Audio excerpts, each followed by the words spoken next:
जब गया था तब इतना सा था, और अब देखो कितना बड़ा हो गया है।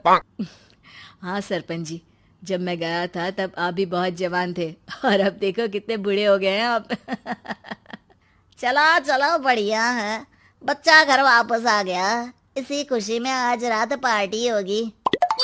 क्या बात है, गांव में भी पार्टियां होने लगी। वैसे अगर पार्टी की बात है तो आज क्यों सीधा होली पार्टी करते हैं। होली पार्टी की बात सुन चहल पहल में अचानक सन्नाटा छा जाता है, जिसे देख मनोज को कुछ अजीब लगता है, लेकिन तभी सरपंच बात पलट देता है। अब बहुत देर हो गई, चलो सब अपने घर चलो, पार्टी के बारे में कल सोचेंगे। मनोज भी मम्मी पापा के साथ घर आ जाता है, पर होली पार्टी और उस पर पूरे गांव की खामोशी वाली बात अभी तक उसके जहन से निकलती नहीं। पापा, होली पार्टी की बात पर सब चुप क्यों हो गए थे। अरे होगी उनकी कोई अपनी बात। मुझे गांव की पंचायत ही थोड़ी पता है। थक गया हूँ, चलो सो जाते हैं, कल बात करते हैं। पापा की बात मानते हुए मनोज भी सोने चला जाता है। आज तो छुपा लिया, लेकिन हफ्ते बाद जब होली का दिन आएगा तब इसे कैसे रोकोगे। अगली सुबह सूरज के साथ ही मनोज भी गांव घूमने निकल जाता है, जिस पर रास्ते में उसे अपनी ही उम्र के कुछ लड़के भी मिलते हैं, जिनसे दोस्ती कर अब वो उनके साथ घूमने लगता है। इसी तरह कुछ दिन बीत जाते हैं और होली नजदीक आने लगती है। दोस्तों, होली में 4 दिन ही बचे हैं, पर गांव में उसकी कोई तैयारियां क्यों नहीं दिख रही। क्योंकि यहाँ होली नहीं मनाई जाती। अरे पर ऐसा क्यों। वो राजा भूषण। अरे तुम 4 दिन के लिए आए हो, क्या इतना सोच रहे हो। चलो कुछ खाने चलते हैं। इसी के साथ एक बार फिर होली की बात को टलते हुए देख मनोज को शक होने लगता है। वो घर पहुंचते ही इंटरनेट पर अपने गांव और राजा भूषण के बारे में जानकारी निकालने लगता है। क्या? मुझे आज तक ये नहीं पता था। ऐसा कैसे? किसी ने मुझे कुछ बताया क्यों नहीं?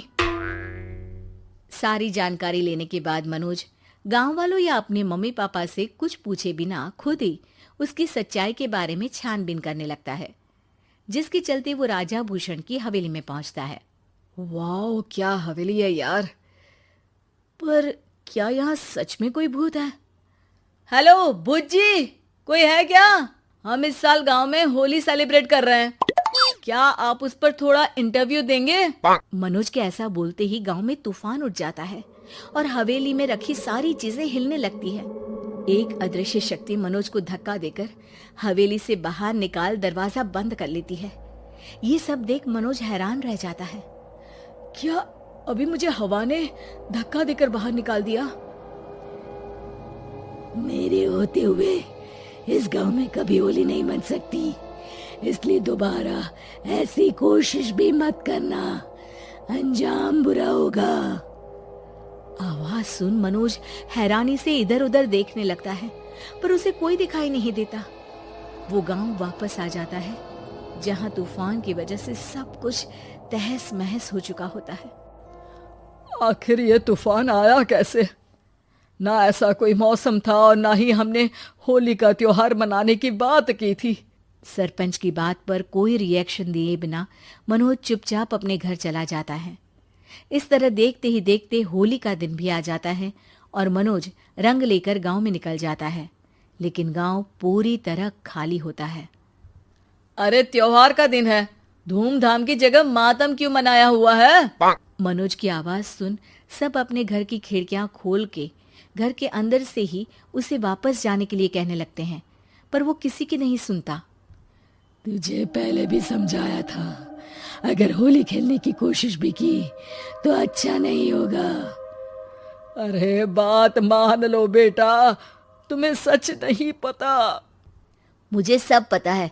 सालों पहले इस राजा ने एक अंधविश्वास फैलाया और आप लोग आज तक उसे मानते आ रहे हो।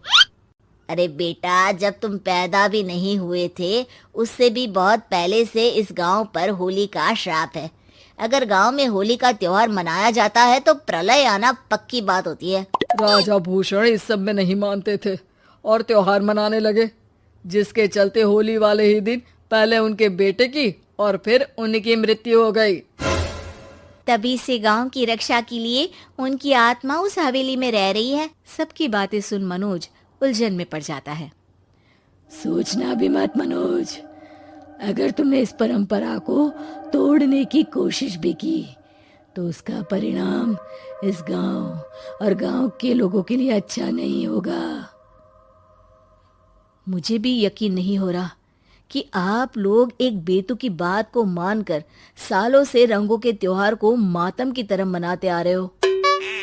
मनोज किसी की कोई बात ना मानते हुए पूरे गांव में रंग बिखेर देता है, जिसके तुरंत बाद वहां तूफान के साथ बिजलियां गरजने लगती है। अचानक मौसम में ऐसा बदलाव देख जहां मनोज कंफ्यूजन में आ जाता है, वहीं गांव वाले डर से सहम जाते हैं।